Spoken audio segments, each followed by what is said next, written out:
YCP regional కోఆర్డినేటర్లతో సమావేశమయ్యారు CM Jagan. Assembly ఎన్నికల schedule విడుదల కావడంతో ఎన్నికల ప్రచారం కార్యాచరణపై చర్చిస్తున్నారు. అసెంబ్లీ ఎన్నికలకు ఇంకా దాదాపు 50 రోజుల సమయం ఉంది. దాంతో 50 రోజుల పాటు నిర్వహించాల్సిన ప్రచార కార్యక్రమాలపై రీజనల్ కోఆర్డినేటర్లతో చర్చిస్తున్నారు సీఎం జగన్. ఇప్పటికే అసెంబ్లీ ఎన్నికల వ్యూహాన్ని మార్చేశారు సీఎం జగన్.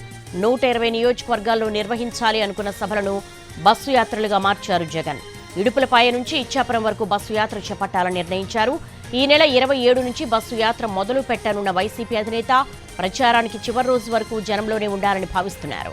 బస్సు యాత్రతో పాటు ప్రతి పార్లమెంట్ సెగ్మెంట్ పరిధిలో ఒక బహిరంగ సభ స్థానికులతో మాటామంతి ఉండేలా ప్లాన్ చేస్తున్నారు.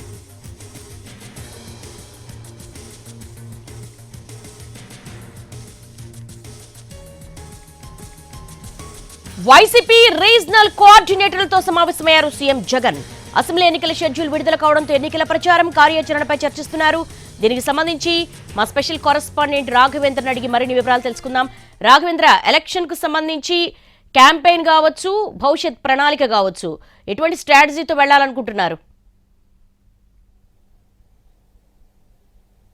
దేవి, 8 మంది రీజనల్ కోఆర్డినేటర్లతో వైసీపీ అధినేత జగన్మోహన్ రెడ్డి కొద్దిసేపటి క్రితం తాడేపల్లి క్యాంప్ కార్యాలయంలో సమావేశమయ్యారు. ఇప్పటికే బస్సు యాత్రను వైసీపీ ప్లాన్ చేసింది. ఈ నెల 27న ఇడుపులపాయ నుంచి వైఎస్ జగన్మోహన్ రెడ్డి బస్సు యాత్ర ప్రారంభించబోతున్నారు. ఇడుపులపాయ నుంచి ఇచ్చాపురం వరకు బస్సు యాత్ర 21 రోజుల పాటు కొనసాగుతుంది. ప్రతి పార్లమెంట్ నియోజకవర్గం అంటే 21 పార్లమెంట్ నియోజకవర్గాల్లో ప్రతిరోజు సభలు ఉండబోతున్నాయి. ఉదయం ఆయా నియోజకవర్గాల పరిధిలో ఉన్న మేధావులు ప్రజలతో వైఎస్ జగన్మోహన్ రెడ్డి ఇంటరాక్ట్ అవుతారు. మధ్యాహ్నం తర్వాత ఆయన నియోజకవర్గ కేంద్రాల్లో బహిరంగ సభలు నిర్వహిస్తారు. ఆ తర్వాత 21 రోజుల పాటు జరిగిన ఈ బస్సు యాత్ర తర్వాత నెక్స్ట్ ఏం చేయాలన్న అంశానికి సంబంధించి ముఖ్య నేతలతో రీజనల్ కోఆర్డినేటర్లతో జగన్మోహన్ రెడ్డి ప్రస్తుతం సమావేశం నిర్వహిస్తారు. ఆ తర్వాత ఇప్పటికే షెడ్యూల్ చేసుకున్నట్టుగా ప్రతి అసెంబ్లీ నియోజకవర్గంలో కూడా రోడ్ షోలు, ప్రచార సభలు నిర్వహించాలని వైసీపీ ప్లాన్ చేసింది. ఆ 20 రోజుల తర్వాత నెక్స్ట్ ఫేజ్ లో ఏ విధంగా ఎన్నికల ప్రచారం ఉండాలన్న అంశానికి సంబంధించి ముఖ్య నేతలతో చర్చిస్తున్నారు.